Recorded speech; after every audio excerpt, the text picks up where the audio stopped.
Majelis Pecinta Islam menggelar roadshow dan halal bihalal di rumah dinas Wali Kota Palembang pada Selasa 9 Agustus 2016.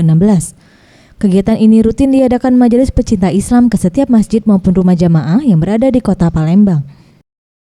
Dalam sambutannya, Wali Kota Palembang Harnojoyo, kegiatan keagamaan yang dilakukan Majelis Pecinta Islam dengan mengunjungi setiap masjid sejalan dengan apa yang dilakukan pemerintah Kota Palembang sejak bulan Ramadan lalu.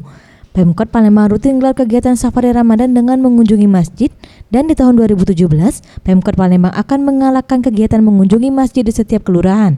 Ada 3 masjid yang dikunjungi setiap hari. Kita pada malam ini kami sangat menyambut baik karena Indonesia saya kira sesuai dengan visi Palembang, salah satunya untuk menciptakan masyarakat madani. Inilah salah satu.